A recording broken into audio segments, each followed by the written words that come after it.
Hi, my name is Gracie, and this is what happens when you watch one too many episodes of Supergirl on the CW. And man, I was on that Supergirl train for like 4 seasons, I think, and there was like 5 seasons of that show. I have real memories of watching Supergirl and just really enjoying it. I even watched Merlin just so I could see more Katie McGrath. Like I was in love with her. I was in love with that show. And as a kid who was discovering her sexuality, there were two ships that were important. First was Way Hot from Winona Earp, which has 3 great seasons. And secondly was Supercorp. But first, here's a little background knowledge. In season 2 of Supergirl, Lena Luthor, sister of Lex Luthor, joins the show, and she's played by Katie McGrath. Lena was only supposed to be in season 2, but fans loved her so much she stuck around, and Lena does stick around. She becomes a pretty vital member to the Supergirl squad. I cannot remember what they called their super team. She designs Kara's super suit and basically all the gadgets in the super squad. Also, halfway through the show, Lena switches from wearing like business dresses to like power suits. And I think that's important to mention. It's important I say this before I really go on any further, and it's that Supercorp was huge. It was not the fandom's little secret. People were talking about Supercorp and they wanted it to be canon. Stars Melissa and Katie have signed Supercorp fan art and have spoken about it on multiple occasions. However, there is one really important moment in the Supergirl canon that I should mention. When asked about the ship, co-star Jeremy Jordan said this. Hi, this is editing Gracie here. What actually happens is that they're like jamming out. It was Comic-Con 2017. They're jamming out. They're having so much fun. Jeremy Jordan is singing a song about all the fun times they had in season 2. And then he starts to talk about Lena. And for some reason in this interview, their mics are really down low. And so I'm going to put some captions on screen. But it's a really chaotic interview. The interview will be in the description if you want the full context. But here's that clip. She met a new friend, her name was Lena. And she was the best friend a girl could ever have. But they're only friends. They're only friends. They're not gonna get together. They're only friends. Jeremy Jordan is not a bad guy. He's not. But people did not like hearing this. I remember not liking hearing this. People were upset. The point is, Supercorp was big and the cast was aware of it.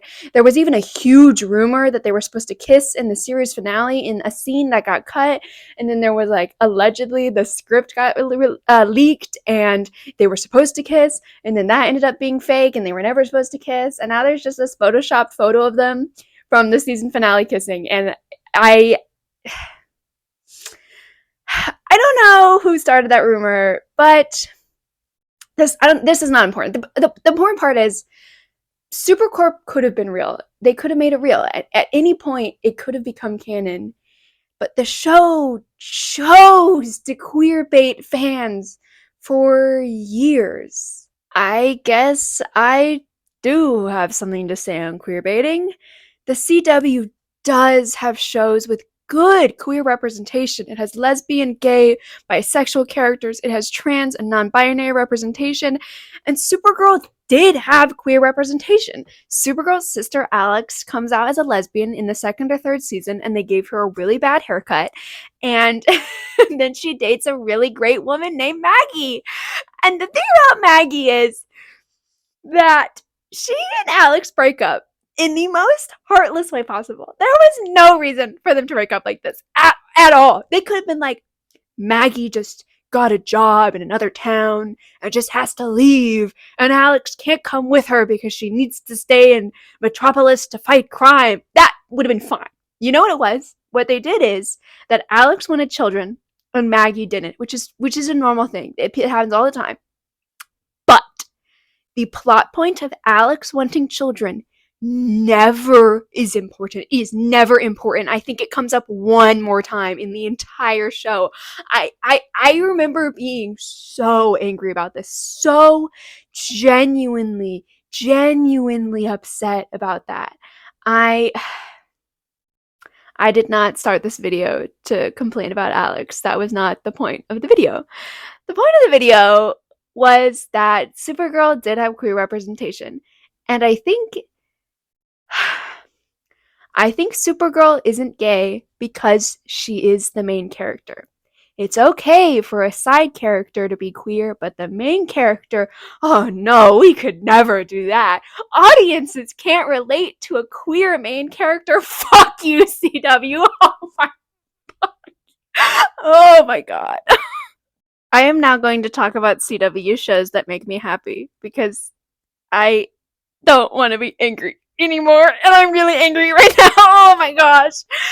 Okay, Legends of Tomorrow. Legends of Tomorrow was a great show and a bad show. It was simultaneously really good and really bad. I think it had three mediocre seasons, and then the third season finale, they realized they can just do anything, and then they just became the most balls balls off the wall. How does that even make sense? What does balls off the wall even mean? Like, how does that? I don't know. It became the most chaotic show, really chaotic energy. They also had a really great bisexual lead. I really liked Sarah Lance. I think that she had a really great relationship. And I'm pretty sure, I was gonna say, I think they're one of the like 10 shows that had a queer marriage in them, but I feel like they never got married in that show. But I think they probably would have. It was a good show. Also, another CW show I really liked was Legacies. Fun fact about that. The only fan fiction I've ever written was Legacies fan fiction.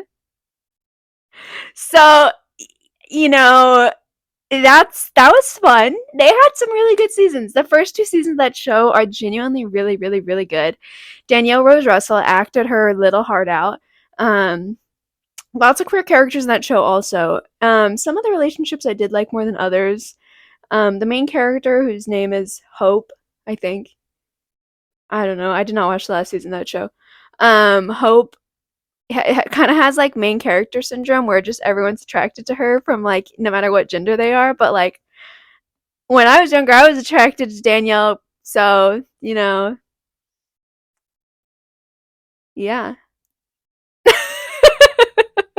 I do feel better. That did make me feel better. Supercorp is never gonna happen. Okay, I knew it. I wasn't even pretending that it really was a possibility. I'm pretty sure. Yeah, I'm pretty sure. I'm just trying to make sure that I'm not lying right now. I'm pretty sure I did not think Supercorp was ever gonna happen, and I did not watch the season finale live, so I knew they did not kiss in the season finale. But you know what? They still got me. They did the absolute most to make viewers think, whoa, maybe something is going to happen. Even today, occasionally I will see Supercorp trend on Twitter, and I'm like, let the gays rest. People, go home and recuperate. I don't even know what else to say. I've rewritten the script so many times because I just have so many feelings about this that I don't exactly know how to articulate them in a way that makes sense to other people. Um and I have some voice memos that I texted to my best friend, and there's an emotion in them. There's a desperation. There's a pain in them that I just don't think I could mimic quite well enough. So I'm gonna play that audio or voice memo for you. I'm gonna like do something in the background so it's not super boring.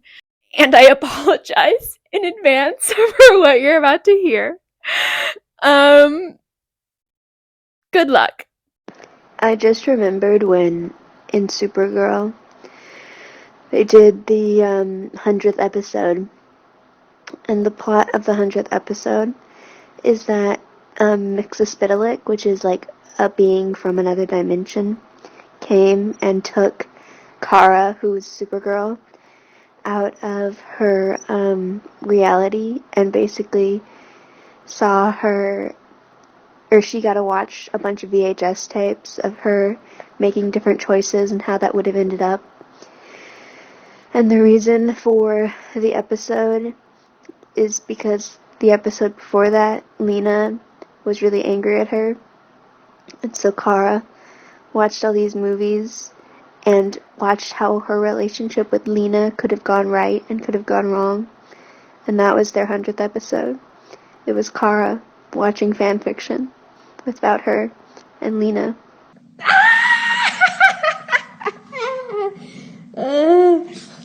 Oh my gosh. Oh my gosh! Olivia, I cannot believe the amount of times I have told you stuff about Supergirl, and there is still more to talk about. Oh my gosh!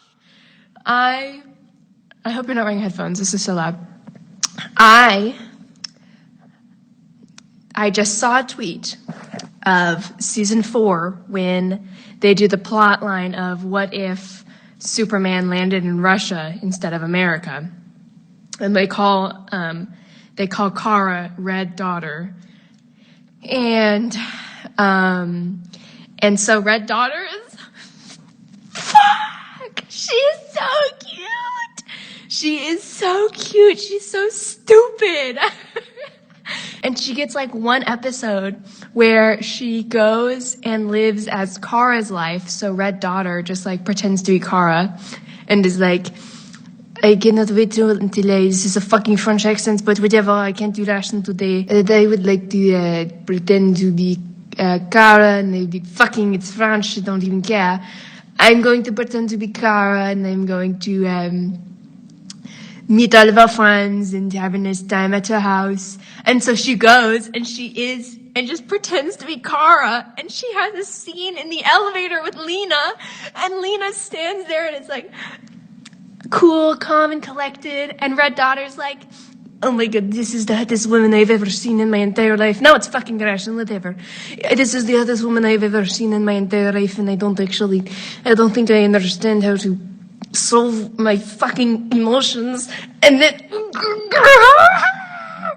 Red Daughter just wants to see Lena because she's in love with Lena. Olivia, I sound like I'm 15 right now, like screaming over a boy in my room, like, Johnny said that he loves me and I just want go. Olivia, I'm losing it. I'm never gonna be the same. If I could excise all of Supergirl from my mind, my life would be better. And that is what Supercorp does to me. That girl whining in her dorm room is what this ship did to me. If only I could excise it from my body, I do think my life would be better. I guess I should also mention that in the 100th episode, Lena gets put on trial for something that I just cannot remember. And her options are either tell the world that Kara is Supergirl or go to jail or something. And Lena goes, I plead the fifth. You want to know the 2 occasions where you can plead the fifth? When either you yourself have done a crime or when your spouse has done a crime. So technically, they were married. This video wasn't what I thought it was going to be. It just really wasn't. What did I think it was going to be? I don't know. Do you know? I sure as hell didn't when I was writing this script this week. I need a Klondike bar or a Kit Kat or a Snickers. I need one of those because I am not me right now. I am on something. I am on queer rage is what I'm on. Do I feel better? No, I don't. I don't really feel better. Do you have any ships that have ruined your life? Tell me in the comments below and we'll all bond together. Maybe I should talk about Way High Or like Dickinson. Have I joked about being a Dickinson slut on this channel? Winona Earp was a great show. It was. It had 3 great seasons. I think it had 4 seasons though. That show had a really great first season. Should this video have been more focused? Like, what is this video even on? Like, what are we even talking about? You know, like, am I going to keep this part in the video? Who knows? I mean, is the fade out gonna have happened by now? Like, I don't even know how I'm gonna do a fade out. I don't have premium on my editing software, so you know, what even is the point of this? What's the point of this? Who's here? Who's watching the end of this?